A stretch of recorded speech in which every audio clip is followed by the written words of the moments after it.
이스라엘 자손이 다시 여호와의 목전에 악을 행하였으므로 여호와께서 그들을 40년 동안 블레 사람의 손에 넘겨 주시니라.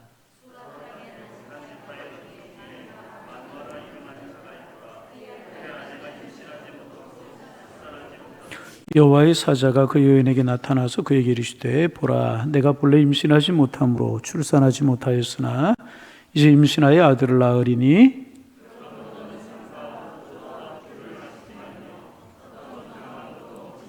보라, 내가 임신하여 아들을 낳으리니 그의 머리 위에 삭도를 대지 말라. 이 아이는 태에서 나옴으로부터 하나님께 바치신 나시린이 됨이라. 그가 블레 사람의 손에서 이스라엘을 구원하기 시작하리라 하시니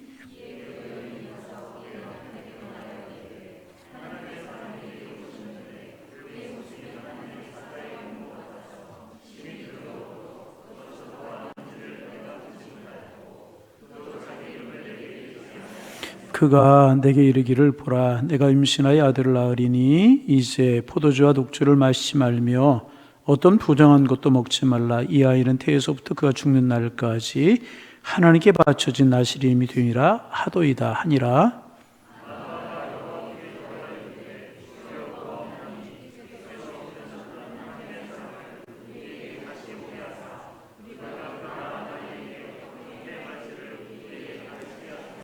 하나님이 마노의 목소리를 들으시니라. 여인이 밭에 앉았을 때에 하나님의 사자가 다시 그에게 임하였으나 그의 남편 마노아는 함께 있지 아니한지라.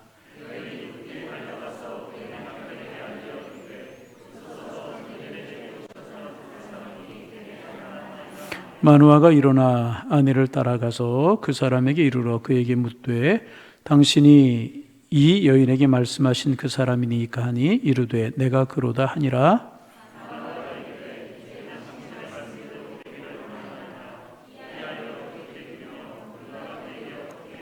여호와의 사자가 마노에게 이르되 내가 여인에게 말한 것들을 그가 다 삼가서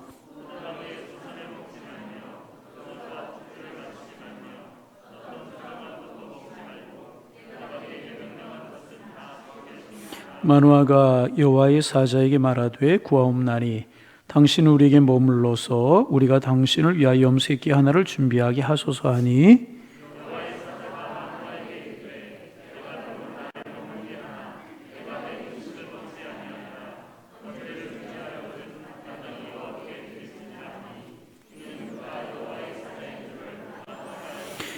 마노아가 또 여호와의 사자에게 말하되 당신의 이름이 무엇이니까 당신의 말씀이 이루어질 때 우리가 당신을 존귀 여기리이다 하니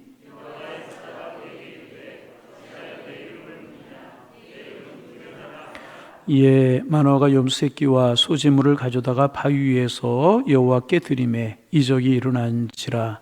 마노아와 그의 아내가 본즉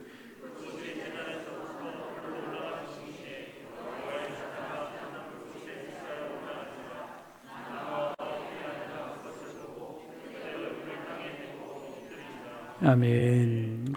우리가 사사기를 묵상하면서 사사들 중심으로 사사를 묵상하고 있어요. 왜냐하면 사사기는 사사들 이야기이기 때문에 이제 그래요. 그동안 우리가 묵상한 사사들 한번 이야기해 볼까요? 첫째, 어떤 사사가 있었죠?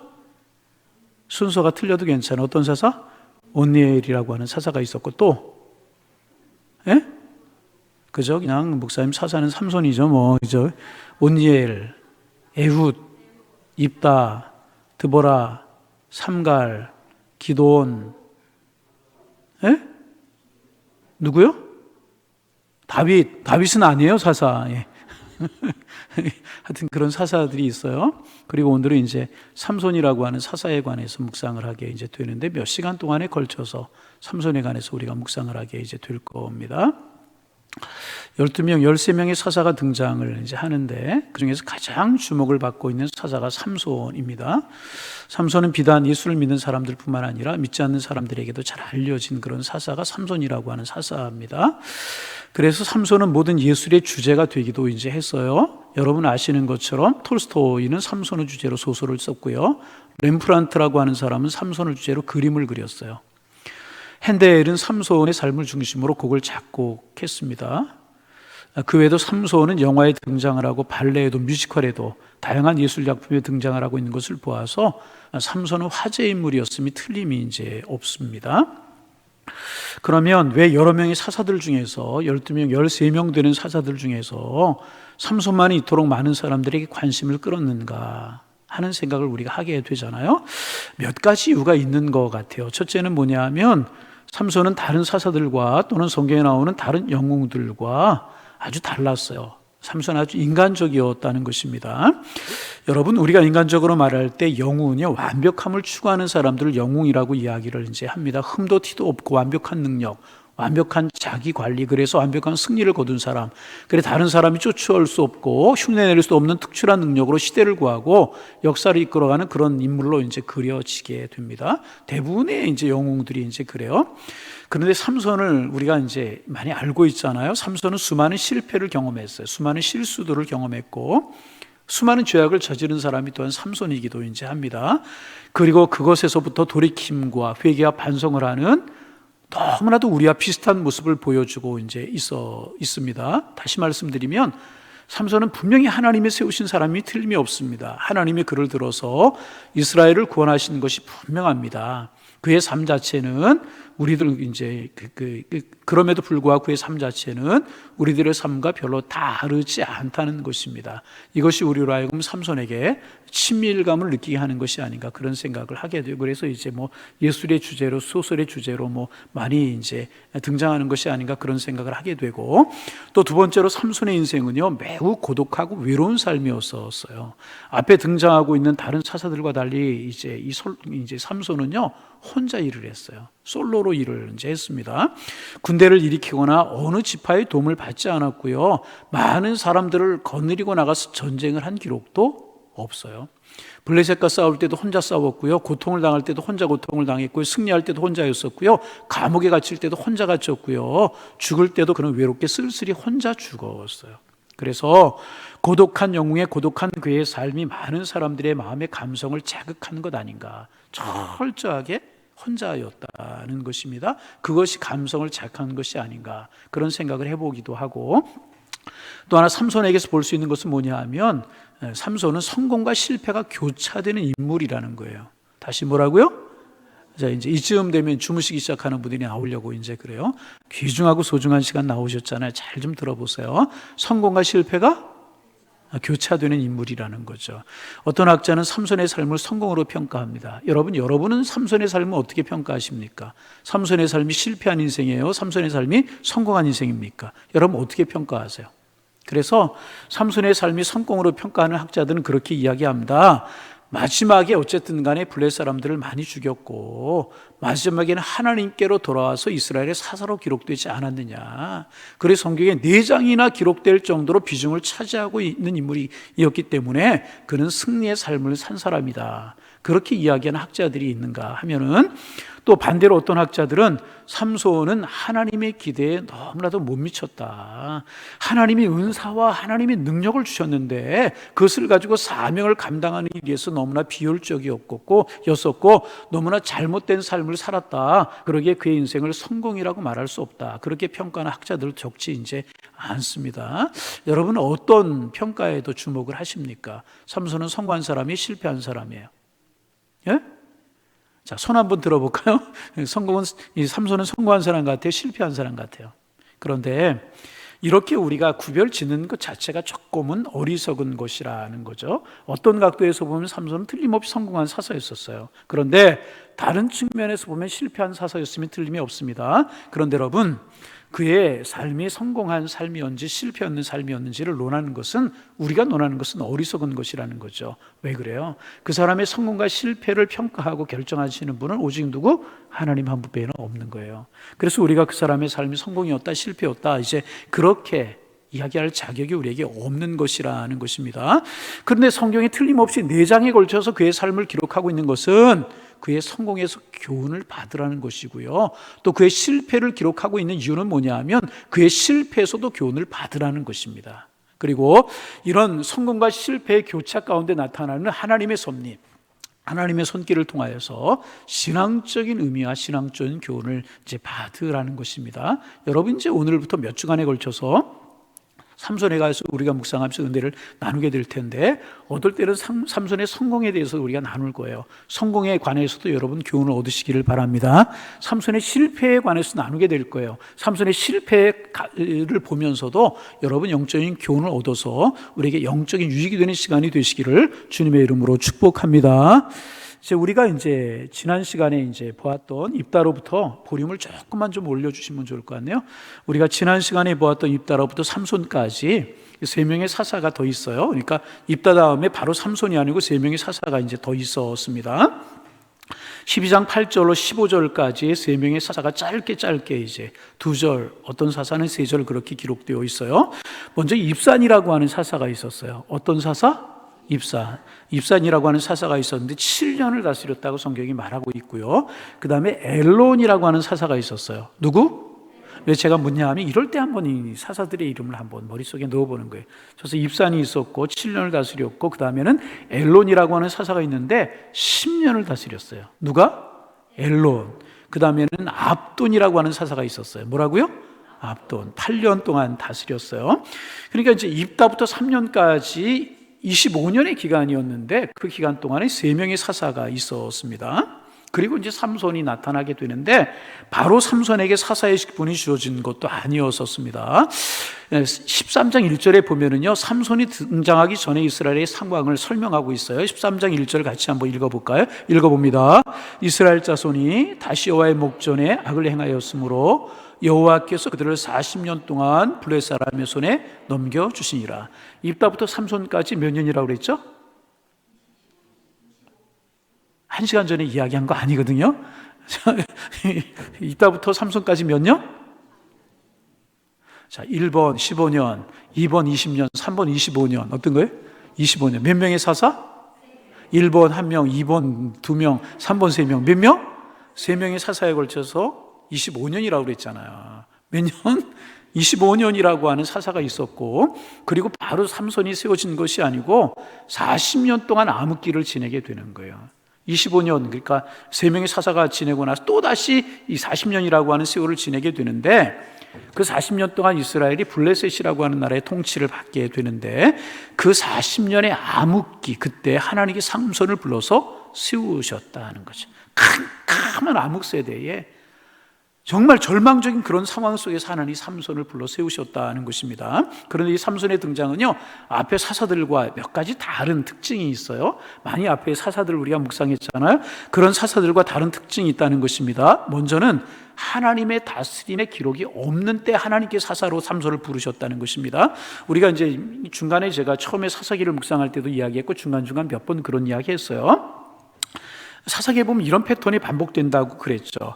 이제 하나님께서 이스라엘을 축복하셔서 평안함이 찾아오면 이스라엘 백성들이 하나님을 떠나는 거예요. 바알을 섬기고 아스타라를 섬기고 자기들의 소견에 옳은 대로 행하고 악을 행하기 시작을 합니다. 그러면 하나님의 진노가 임해요. 하나님의 진노가 어떻게 임하냐 하면 주변에 있는 강대국들이 강하게지는 거예요. 미디안이나 암몬이나 블레셋이나 아말렉이나 이런 나라들이 강하게 되는 거예요. 그러면 강한 나라들이 이스라엘을 공격해 와서 이스라엘을 압제하게 되는 것입니다. 그러면 이스라엘이 10년 또 혹은 15년, 20년 동안 이방 민족들의 압제 가운데서 신음을 합니다. 그리고 신음소리가 커지다가 보면 나중에 하나님께 부르짖습니다. 하나님, 우리가 범죄했습니다. 하나님 앞에 패역하게 행했습니다. 하나님, 우리를 구원하여 주옵소서. 그렇게 하나님께 기도하면 하나님께서는요, 마음이 약하신 분이에요. 하나님이 어떤 분이라고요? 마음이 약해요. 그냥 약한 분이 아니라 한없이 약하신 분이에요. 어떻게 약해요? 한없이 약하신 분이에요. 그래서 그 눈물의 기도를 들으시고요, 하나님께서 이스라엘 백성들을 구원하시는데, 그때 세우시는 인물이 누구냐 하면 사사라고 하는 사람, 사사를 세우셔서 이스라엘 백성들을 이제 구원하시게 되는데, 전쟁을 통해서 이스라엘을 구원합니다. 항상 이제 그렇게 구원을 합니다. 그래서 이제 드보라를 통해서 구원하시고, 기도원을 더불어 통해서 구원하시고, 그러면 10년, 15년, 20년 동안 그 땅에 평안함이 이제 있게 되는 것입니다. 성경에 기록하고 있는 게 뭐냐면 그 땅에, 이스라엘 땅에 평화가 있었더라. 그리고 또 시간이 지납니다. 그러면 여지없이 이스라엘 백성들이 또 하나님을 버리고 패역하게 행하는 거예요. 바알을 섬기고 아스타라를 섬기고 이방 신들을 섬기고 자기들이 좋아하는 일들을 행하게 이제 되는 것입니다. 그러면 또 하나님의 진노가 임하여서 이방 민족들이 와서 그들을 압제하는 것입니다. 그런데 이 삼손이 등장하는 바로 이 시기에 뚜렷한 증거 중에 하나는 뭐냐 하면 하나님의 평화가 없었다는 거예요. 평화가 있고 하나님을 떠나고 이런 일이 반복이 되는데 하나님의 평화가 없고 이들이 이방 민족의 압제하에 있었다는 것입니다. 그 앞에 세 명의 사사들이 활동했던 25년 동안도 그랬고 블레셋 사람들에게 압제를 받던 40년 동안에도 여호와께서 주시는 평화의 축복이 없었다는 것입니다. 다시 말하면 삼손이 태어났던 사건을 전후로 해서 이스라엘에게는 완전히 평화가 무너져버린 캄캄한 암흑기였었다는 것입니다. 여러분은 삶을 살아가시면서 가장 큰 고통이 무엇이라고 생각하십니까? 우리 인간들에게 주어지는 가장 큰 고통이 뭐라고 여러분 생각하십니까?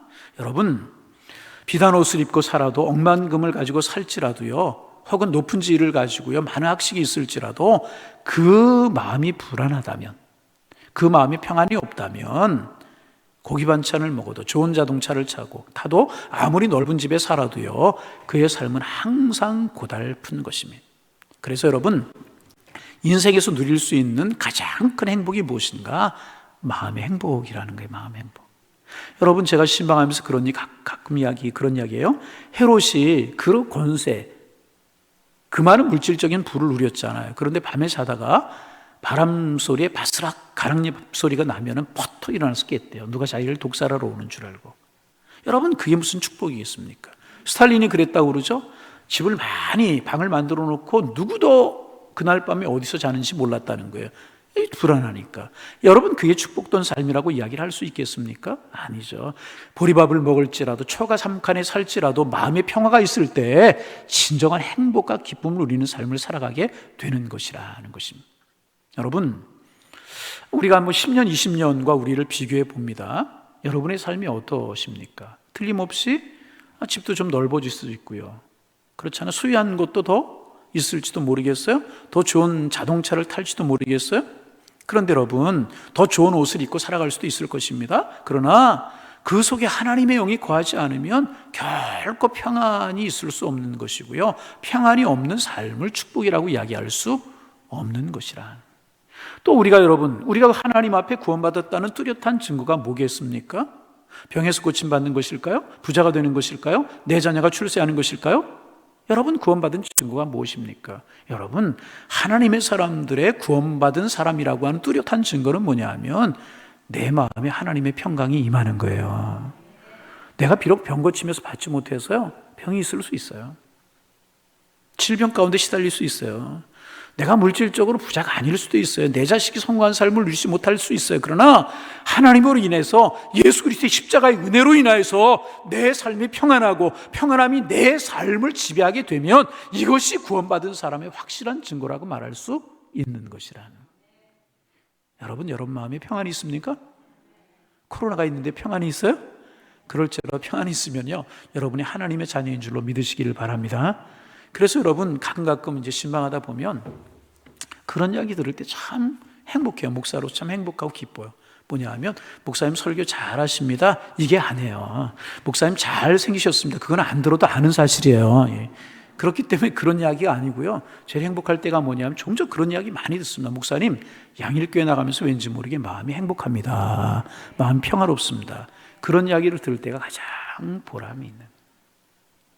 그러니까 여러분, 목사님 잘생겼습니다 그러지 말고, 어떤 분이 그래요. 눈썹 문신만 하면 끝내주겠다고 그러더라고요. 안 해도 끝내줘요.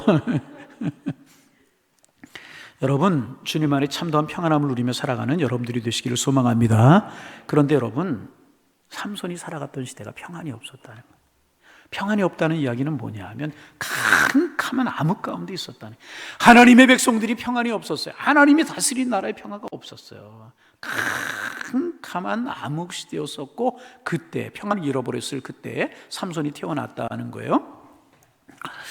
오래된 이야기예요. 이제 아주 마음 아픈 일이, 지난주에도 제가 젊은 어떤 여대생 이야기를 하나 이야기했는데, 또 그 나이 된 또 젊은 이제 어떤 여성 이야기를 좀 하려고 그래요. 신문에 실린 일이었었어요. 20살밖에 되지 않은 젊은 아가씨가 안양에 있는, 공교롭게 또 안양이에요, 한 모텔에서 아이를 혼자 낳았어요. 그리고 아이를 엎어놨대요. 그래가지고 아이가 죽었어요. 이 아이 당황이 되니까 자기 옷가방에 아이를 담아가지고 신길동의 신풍역이라고 하는 전철역에 있는 물품 보관소에 보관하고 어디론가 사라져버리고 말았습니다. 오랜 시간이 지나도 물품을 찾아가지 않자 그 담당자가 가방을 꺼냈답니다. 가방을 꺼내봤더니 악취가 나는 거예요. 아주 심한 악취가 나는 거예요. 그래서 가방을 열어봤더니 태어난 지 며칠 되지 않은 아이가 죽어서 그 시신이 부패되어 가고 있는, 경찰에 신고를 하게 되었고, 경찰이 CCTV를 보면서 추적을 해서 아가씨, 이게 누가 이제 이게 범인이라고 하는 것을 알게 되었고, 그 집을 찾아가서 부모에게 그 이야기를 했더니 부모님이 깜짝 놀라더라는 거예요. 그럼 사는 이야기가 어느 부모든지 마찬가지겠지만은 우리 애는 절대로 그럴 아이가 아니라고. 그러면서 하는 이야기가 우리 아이는 서울 법대를 다니고 이번 사시에 1차 합격까지 했고 그런 아이인데 그런 아이가 그럴 리가 없다고. 그러면서 그 사시 합격 통지서, 그 아이의 고등학교 성적표까지 다 보여주는데 나중에 알아보니까 다 가짜였더라. 가짜. 고등학교 때부터 성적을 조작한 거예요. 대학을 가야 한다는 부모의 말에 스트레스를 받고 공부하기는 싫고, 성적이 나올 때마다 컴퓨터로 성적을 교묘하게 조작을 해서 부모에게 그때마다 가져다 준 것입니다. 부모님 그거 잘 모르고 자녀들을 믿잖아요.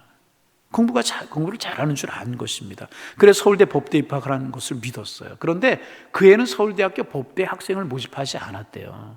왜냐하면 학제를 로스쿨 체제로 전환을 하면서 학부를 뽑지 않았다는 것입니다. 그런데 부모님 그것도 모르고 법대 합격했다는 합격증을 갖다 주니까 그런 줄로 알았다는 것입니다. 매일매일 거짓말하고 돈을 받아 PC방에 게임을 하고, 그러다 7층으로 만난 한 남자를 만나서 어찌어찌 하다가 아이까지 가게 되었고, 덜컥 겁이 나니까 병원에도 못 가고 이 모텔 저 모텔 전전하다가 모텔에서 혼자 아이를 낳아버리고 만 거예요. 20살짜리가 혼자 아이를 낳았으니 어떻게 하겠습니까? 쩔쩔매다가 아이가 울자 시끄러우니까 엎어버린 거야. 아이를 질식해서 아이가 죽고, 아이가 죽자 어떻게 할지 모르다가 자기 가방에 담아가지고 전철역에 가져다 버린 끔찍한 사건이 벌어져 버리고 만 것입니다. 여러분, 한 철없는 소녀의 잘못이라고 하기보다는 이 사회의 슬픈 자화상이 아닌가, 그런 생각을 해보게 이제 됩니다. 학벌지상주의, 좋은 대학 나오고 취업 잘 되는 대학에 나오고 과에 나와야만 출세할 수 있다. 어렸을 때부터 그렇게 배우고 자랐고 부모들이 그렇게 그를 길렀고 사회의 모든 분위기가 그렇게 되었고 몰려가다 보니까 이런 일이 벌어진 것 아니겠습니까? 왜 이런 이야기를 하는가? 삼손이 태어났던 그 시대가 암흑시대였던 것처럼 오늘 우리가 살아가는 시대가 영적으로 암흑시대가 아닌가 하는 생각을 하잖아요. 20년 전, 10년 전에 듣지 못했던 끔찍한 사건, 사고들이 벌어져 가고 있고, 그런 이야기를 들으면서 우리의 마음이 무뎌져서 감정도 없고 끈끈한 정이 사라져가고 있고 영적으로도 점점점 힘을 잃어가고 있는 삼손이 태어난 그런 시대처럼 암흑시대, 캄캄한 어둠의 시대가 아닌가, 그런 생각을 해보게 이제 됩니다. 더 여러분 가슴 아픈 이야기가 뭔지 아십니까? 하나님을 믿노라 하는 사람들 중에서도, 여러분 오늘 수예배에 나오신 여러분, 우리 마음속에 깊이 한번 생각해 보시길 바랍니다. 하나님을 믿노라 하는 우리들 중에서도, 하나님의 사람들 중에서도 성령을 따라 살지 아니하고 세상 사람들과 똑같은 쾌락과 물질 만능주의에 빠져 있는 그런 세대가 아닌가. 삼손이 태어났던 시기를 보면서 우리 시대를 볼 수 있어야 된다는 것입니다. 가장 삼손이 태어날 때 뚜렷한 특징 중에 하나는 뭐냐 하면 하나님이 주시는 평안이 없었다는 거예요. 사랑하는 성도 여러분, 세대가 그럴지라도 우리 하나님 바라보고 믿음 붙들고 살아가고 하나님의 말씀 붙들고 살아가셔서 진정한 평안함과 행복을 맛보며 살아가시는 하나님의 사람들 되시기를 주의 이름으로 축원합니다. 우리가 이제 코로나 때문에 3월 달부터 예배를 못 드렸잖아요. 보통의 교회들 2월 마지막 주에부터 못 드렸고 3월 첫 주부터 우리가 예배를 못 드렸는데 3월 첫 주일 되는 전날, 이제 토요일이죠. 교육자들하고 본당에서 목회 서신도 좀 보내고 그러려고 저녁 8시까지도 예배 준비를 하고 있었어요. 그러다 갑자기 8시 넘으면서 여러 가지 상황으로 예배를 중단했어요. 그리고 나서 마음이 정말 아팠어요. 너무너무 마음이 아프고 힘들었어요. 예배를 못 드린 이런 상황이 뭔가, 내가 목회할 때 왜 이런 상황이 생기고 왜 이 시대 속에 이런 일이 생기는가. 하나님 앞에 드려지는 예배인데, 그런 생각을 하면서 너무너무 마음이 아팠어요. 영상 예배하고 하나님 앞에 기도하고 그러면서 하나님의 마음에 평안함도 주시고 그러는 거 느꼈어요. 왠지 모르게 5월 이렇게 들어오면서 정말 이 비푸르르 꽃들을 보고 그러면서 아름답게 보이고 하나님이 하시는 섭리가 보이고 이것도 이 코로나 속에 역사하신 하나님의 손길이 있을 것이다. 깨닫게 하시고 우리를 성숙하게 하신 하나님의 손길이 분명히 있을 것이다. 그런 생각을 하면서 마음의 평안이 찾아오기 시작을 했어요. 여러분, 세대가 어떨지라도 상황이 어떨지라도 우리의 마음이 주님 주신 평안함이 있으면 그것이 진정한 행복인데, 여러분 진정한 행복을 누리며 살아가는 주님의 백성들 되시기를 주님의 이름으로 축복합니다. 근데 삼손이 태어날 그 당시 이스라엘 상황은요, 평안이 없고 캄캄했다는 것입니다. 두 번째로 특이한 것이 있었어요. 그것은 이스라엘이 40년 동안 이스라엘의 압제를 받았던 이방 민족의 압제를 받았다는 것입니다. 여러분, 사사기 12명, 13명의 사사가 나온다고 이제 그랬잖아요. 그런데 그때마다 이방 민족에게 압제를 받은 겁니다. 그런데 40년 동안 압제를 받았던 적은 이때뿐이 없었어요. 가장 긴 것이 20년 정도. 전부 다 20년 이하였다는 거죠. 그런데 40년 동안 이스라엘 백성들을 블레셋 손에 던져 두셨다는 것입니다. 그 말이 뭐예요? 그만큼 이스라엘 백성들의 죄악이 컸다는 거예요. 그만큼 영적으로 캄캄하고요, 그만큼 영적으로 어두웠던 세대였다는 거예요. 그런데 여러분, 더 충격적이고 가슴 아픈 사실이 뭔지 아십니까? 이렇게 40년 동안이나 압제를 당했어요. 이렇게 40년 동안 어려움을 당하면서도요, 하나님 앞에 무릎 꿇고 부르짖는 부르짖음이 없었다는 거예요. 이게 마음이 아픈 거라는 거죠. 이렇게 긴 기간 동안 어려움을 당하면서도 하나님 앞에 부르짖음이 없었다는 거예요. 다시 말하면 자녀의 어려움이 있고 내 건강의 어려움이 있고 물질의 어려움이 있고 이런 일이 있는데 하나님 앞에 무릎을 꿇지 못하고 하나님 앞에 돌이킬 줄 모르고 하나님 앞에 믿음으로 우선해서 살아가려고 하는 마음이 없다면 그것이 더 큰 징계와 징벌 아니겠습니까? 이 당시가 그랬다는 거예요. 이렇게 캄캄한 암흑기가 40년 동안이나 계속이 되는데 그만큼 죄악이 크기 때문에 40년이라고 하는 긴 기간, 제일 긴 게 20년 정도 되는데 40년 동안 이렇게 이방 민족의 통치를 받으면서 어려움을 당하는데도 하나님 앞에 부르짖는 부르짖음이 이때 없었다는 거예요. 참 그게 아픈. 온니엘 때도 그랬고요, 기드온 때도 그랬고요, 드보라 때도 그랬고요, 입다 때도 그랬고요. 우리가 항상 봐온 바가 무엇입니까? 이스라엘 백성들이 이렇게 압제를 당하면은요, 자신들의 옷을 찢으면서 눈물을 흘리면서 하나님, 우리가 범죄했습니다. 이제 바알과 아세라를 버리고 여호와 신앙을 우리가 회복하기를 원합니다. 주님, 우리의 죄를 용서하여 주옵소서. 그렇게 회개했어요. 그렇게 회개, 입다 때도 그랬고요, 드보라 때도 그렇고 기드온 때도 그랬고 그랬단 말이죠. 근데 참 가슴 아픈 것은요, 지금 이 삼손이 등장하기 전에 이때는 그런 회개와 그런 부르짖음이 없었다는 것입니다. 이것이 참 가슴 아픈 일이고요, 그들의 믿음이 다 소진되고 철저한 어둠 가운데 있었다는 것입니다. 여러분, 아무리 어려운 상황이 있을지라도요, 하나님의 백성들이 하나님 앞에 옷을 찢고 회개하고 하나님 앞에 기도하면 살 길이 있는 줄로 믿습니다. 이거 참 중요해요. 그래서 여러분, 제가 요즘과 같은 때 좀 기도하자고 계속 그러잖아요. 기도하자. 뭐 우리 교회 여러 가지 많이 강조하는 거 없지만은 우리 교회 헌금 많이 하라고 하는 것도 없고 전도하라고 별로 없잖아요. 예배 잘 드리자, 우리 기도하자, 이런 이야기 많이 하는데 요즘과 같은 때 우리가 기도해야 되는 일은 뭐냐 하면, 여러분, 아무리 과학만능이 발달했지만 바이러스 하나 때문에 쩔쩔매잖아요. 세상이 쩔쩔매잖아요. 여러분, 그렇잖아요. 나라가 쩔쩔매잖아요. 최첨단의 기술이 발달된 최강이라고 하는 미국도 쩔쩔매고 쩔쩔매잖아요. 뭐예요? 하나님이 하셔야 된다는 거예요. 하나님의 마음으로 움직이는 게 뭐예요? 하나님의 사람들의 눈물의 기도고 하나님의 사람들의 무릎이고 하나님의 사람들이 마음을 통해하고 자복하는 그 마음에 하나님이 약해지시는 거예요. 사랑하는 성도 여러분, 이와 같은 때 우리 기도하는 우리가 되기를 소망합니다. 삼손 때에는 그런 사람이 없었다는 거예요. 삼손이 등장할 때 그런 사람이 없었다. 압제를 당하는데도 캄캄한 어둠 가운데 있음에도 불구하고 하나님 앞에 기도하는 영혼이 없었다는 거죠. 여러분, 가슴 앞에 이게 무엇인지 아십니까? 성경에도 있는 말씀이지만은요, 마지막 때가 되면 피리를 불어도 춤을 출 줄 모른다고 그랬어요.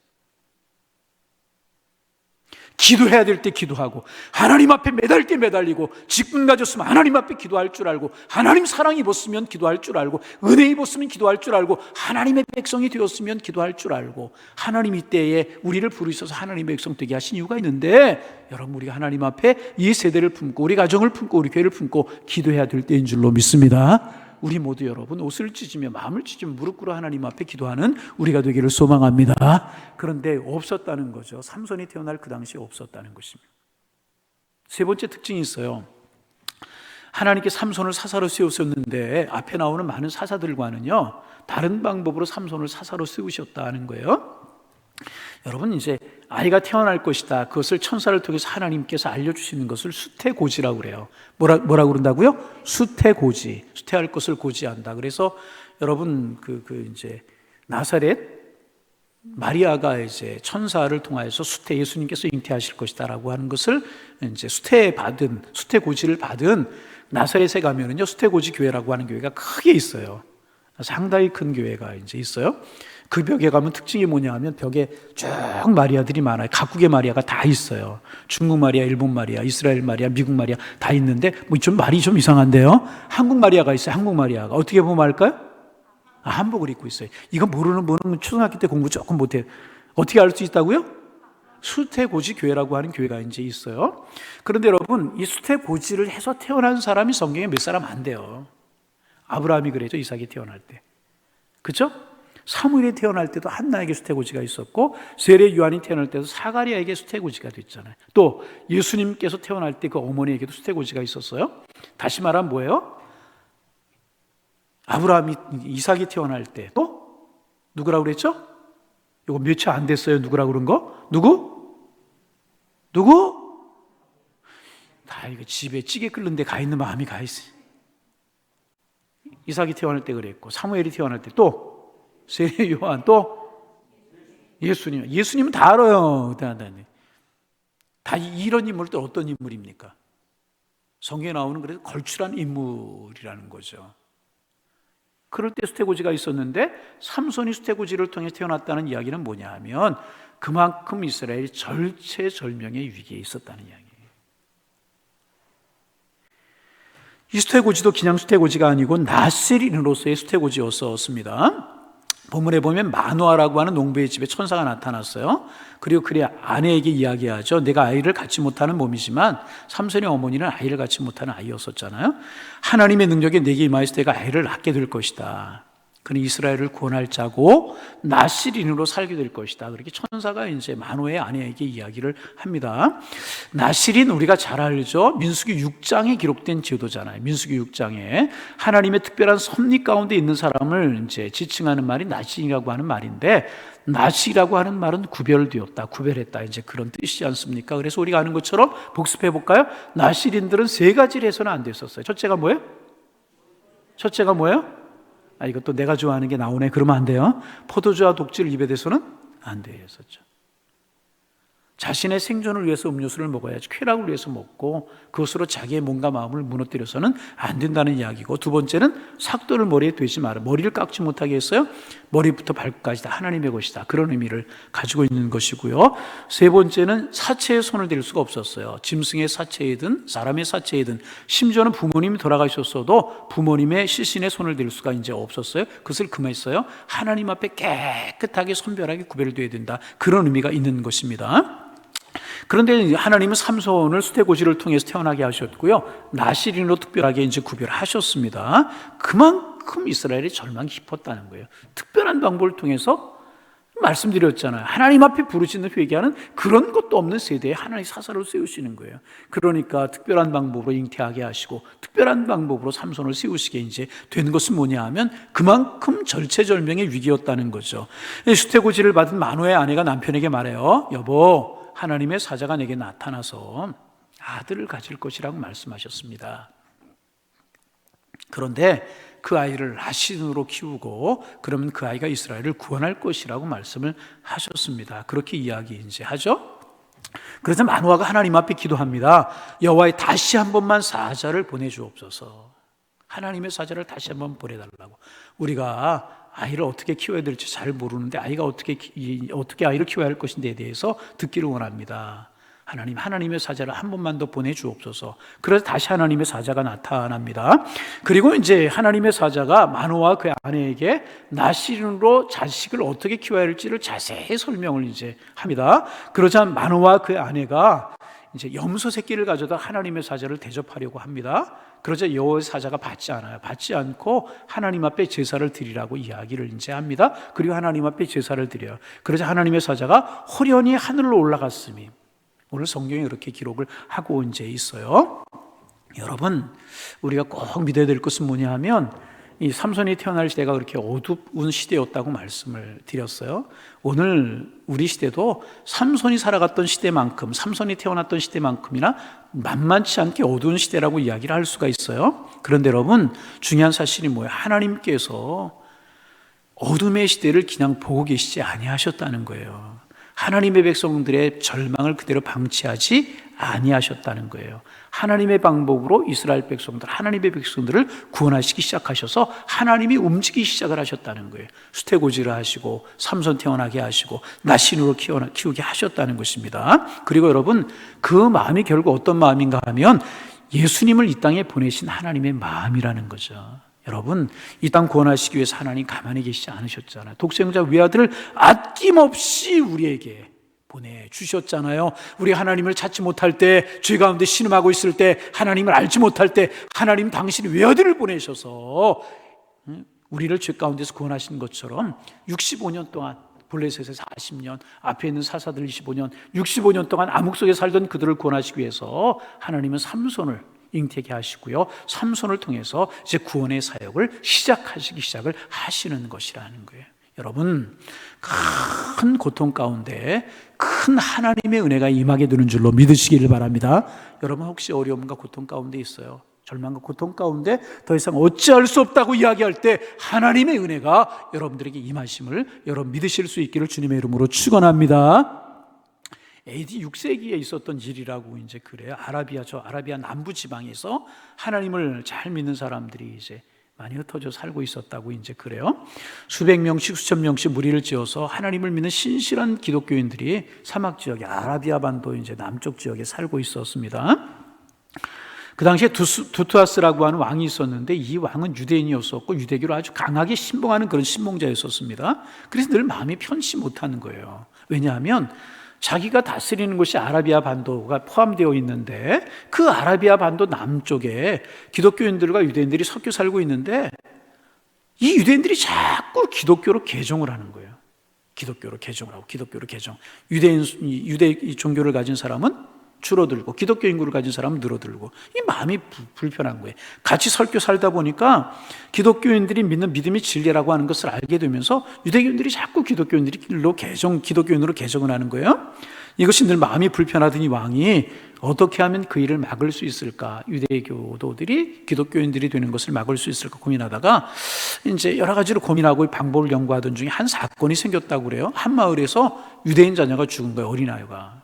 아무리 사살의 증거가 없었는데 이 왕은 이것 분명히 기독교인들이 저지른 소행이다, 그렇게 단정을 하고 군대를 이끌고 그 남부 지역으로 그 마을로 갔다는 거예요. 그리고 마을을 둘러쌌다는 것입니다. 그 마을에는 수천 명의 기독교인들과 수천 명의 기독교인들과 수백 명의 이제 유대교인들이 있었습니다. 그래서 이제 유대 아이가 죽은 것이 기독교인들의 소행이라고 하면서 기독교인들을 다 모아놓고 구덩이를 크게 팠다고 그래요. 다 수백 명이 들어갈 수 있도록 구덩이를 이제 파놓고 거기에 기름을 붓고 불을 붙였다는 겁니다. 그리고 왕이 말했다고 그래요. 기독교인들, 너희들 중에서 누군가가 우리 유대 아이를 죽였다. 너희들은 나쁜 사람들이야. 너희들은 다 죽어 마땅해. 그런데 내가 마지막으로 자비를 베풀어서 한 번만 더 기회를 주겠다. 너희들이 기독교 신앙을 버리고 유대교 신앙으로 돌아온다면 너희를 살려줄 수도 있다. 그러면서 강하게 일장 연설을 이제 하는 겁니다. 연설이 끝나고 나면 기독교인들을 하나씩 세워놓고 물어볼 참이었었습니다. 불구덩이에 집어넣은. 그런데 왕의 연설이 끝나기 전에 한 사람이 그 불구덩이를 향하여 뛰어들었다는 거예요. 그 사람이 누군가 하면 그 마을의 기독교 공동체의 지도자였다는 겁니다. 그 사람들의 신앙을 지도하고 있는 장로였다는 것입니다. 혹시라도 왕의 위협 때문에 자신의 신앙의 공동체 사람들이 흔들릴까 봐 죽음조차 두려워하지 않는 신앙의 본을 이제 보인 것입니다. 뛰어들었다는 것. 그러자 아들 부부가 손을 잡고 불구덩이로 뛰어들어.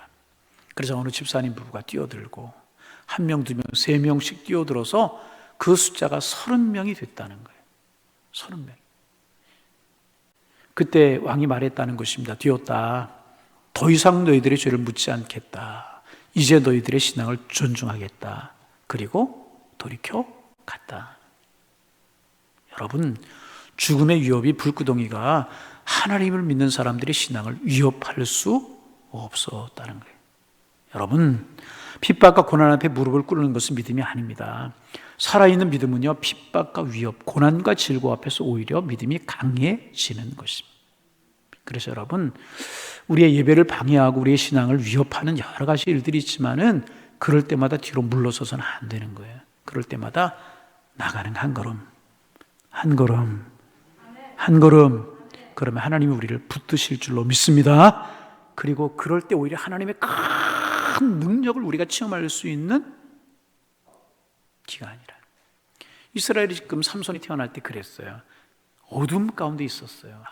블레셋의 압제 가운데 있었고 40년 동안 그 고통 가운데 있었잖아요. 하나님 앞에 부르짖을 줄도 모르고 캄캄한 어두운 가운데 있었다는 거죠. 그때 하나님 그들을 내버려 두지 아니하시고요, 삼손을 통하여 당신의 구원의 역사를 이루시기 시작을 하셨다는 것입니다. 여러분, 하나님 살아계신 줄로 믿습니다. 하나님의 백성을 버려두시는 분이 아니시라. 혹시나 고통 중에 어려움 중에 있으십니까? 하나님이 보고 계시고 듣고 계시고 하나님이 구원의 손을 펼치실 줄로 믿습니다. 그러기에 하나님을 늘 가까이 하는 삶 살아가야 될 것이라는 것입니다.